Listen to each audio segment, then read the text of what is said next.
Olá, amigos, o meu abraço. O nosso papinho hoje é sobre o divórcio.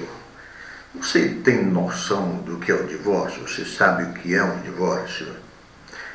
É importante que dediquemos alguns minutos para falar sobre o divórcio, porque por mais consensual que ele seja, por mais amigável que ele seja, por mais cortês ou vantajoso que seja para uma ou para ambas as partes, ele sempre é traumático. Ele traz algumas consequências, ele traz alguns traumas. Os filhos não querem pais separados, sogros e sogras não querem pais separados. É importante meditar um pouquinho. Aí vem a primeira pergunta: o que é o divórcio? O divórcio é o desfazimento do casamento.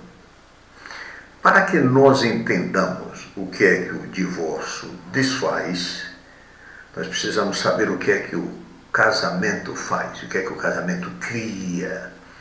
O casamento, ele cria três relações. A relação patrimonial, a relação matrimonial e a relação familiar. São três relações. O divórcio, ele desfaz apenas duas dessas relações.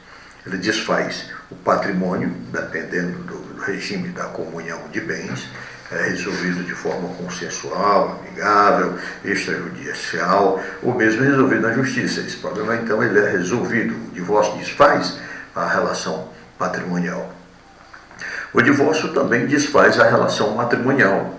Cada um vai para o seu lado, segue a sua vida.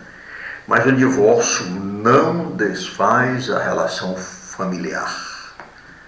Inclusive a justiça chama de relação continuada. É uma relação continuada pelo princípio jurídico e pelo princípio bíblico. O que Deus uniu não separa o homem. O casal que tem filhos não tem como separar. Algumas pessoas dizem assim, eu já ouvi algumas pessoas dizerem, minha ex-sogra, meu ex-sogro. Não existe sogra, não existe ex-sogro, porque uma vez vô, uma vez vó, serão vovô e vovós eternamente. Portanto, na relação continuada, precisa ser visto com muito cuidado, porque essa relação continuada, no período, no pós-divórcio, ele traz no seu bojo uma série de desafios, uma série de compromissos. Por exemplo, primeiro compromisso, a questão da guarda. O filho fica com quem? Certo? É um assunto que pode ser estudado posteriormente. A questão da guarda, um desafio. O segundo desafio é a questão de alimentos. Que devo pagar? Quem paga alimento para quem? Quanto percentual? São coisas que precisam ser discutidas. E também um outro elemento importantíssimo que é a questão da convivência. Algumas pessoas chamam de direito de visitas. Eu não gosto muito dessa expressão direito de visitas. Eu gosto mais da expressão do ECA, que é o quê? O direito de convivência. A criança, o filho, a filha, eles têm direito de conviver com o papai e com a mamãe, mesmo separados. E pode tirar. Cuidado com a tal de uma alienação parental. Portanto, a criança tem direito de conviver com o pai, o direito de conviver. Lembrando que esse direito é da criança, esse direito não é do pai, esse direito não é da mãe. O direito de convivência é o direito da criança, de conviver com um, conviver com o outro. E o ECA, ele expande muito mais esse direito, porque a criança tem direito de conviver com o pai, com a mãe, com o avô, com a avó, com o tio, com a tia, tem direito de conviver com os colegas da escola, tem direito de conviver com os vizinhos, com os colegas de apartamento, de condomínio. Portanto, esse direito de convivência não pode ser tolhido, é um direito da criança. Durante algumas sessões de mediação em relação a divórcio, quando estávamos numa das varas de família de Fortaleza, né? Nós sempre ouvíamos alguém dizer e falar em relação a deixar que a mãe resolva, deixar que o pai resolva. A responsabilidade é dos dois. E eu costumo dizer o seguinte, que pais separados não precisam ser os melhores amigos. Pais separados devem ser os melhores pais. Sabe por quê?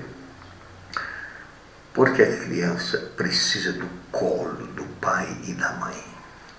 A criança precisa da presença do pai e da mãe, do carinho do pai e da mãe. Em alguns momentos eu falei para alguns pais, principalmente alguns pais meio rebeldes, meio indelicados, eu digo, olha, se você não tiver tempo para o seu filho, se você não tiver um colo para dar ao seu filho, lá fora tem algumas filas grandes que terão tempo para colocar os seus filhos no colo. Lá tem uma fila de pedófilo, lá fora tem uma fila de traficantes, lá fora tem uma fila de usuários de drogas, lá fora tem uma fila de infinitas de pessoas corruptas que têm um interesse em dedicar tempo ao seu filho. Portanto, dedica um tempinho ao seu filho. Voltando à questão da convivência, em verso direito de visita. Essa expressão direito de visita não deveria ser colocada no seio familiar. Direito de visita tem um médico. O médico, ele visita o seu paciente, ele vai na enfermaria, ele vai no apartamento, ele vai na UTI, e ele visita lá, ou mesmo na residência do paciente, e ele visita o paciente. Esse é um direito de visita. Direito de visita tem um advogado, que ele vai lá no presídio visitar o seu paciente ou o seu cliente, e lá no parlatório ele conversa 5 minutos, 10 minutos com o seu cliente. Isso é direito de visita. Mas dizer que o pai, a mãe tem direito de visita? Não. Tem convivência. Tem a obrigação de conviver com o filho e tem a obrigação de conviver com a filha. Por isso que eu digo, pais separados não precisam ser os melhores amigos. O pai não precisa estar mandando para a ex-esposa, ou vice-versa, uma cartinha, um bombonzinho, um chocolate, não precisa estar mandando uma florzinha. Se puder, tudo bem. Se ele conseguir administrar uma excelente amizade, nota 10, parabéns, nossos aplausos. Mas os pais separados devem ser os melhores pais, ajudando a evitar os traumas que são as consequências do divórcio. Portanto, não esqueça, se você está pensando em divorciar, ao procurar um profissional, ao procurar um advogado, procure um advogado que seja um advogado colaborativo, que converse, que oriente. É importante nessa decisão.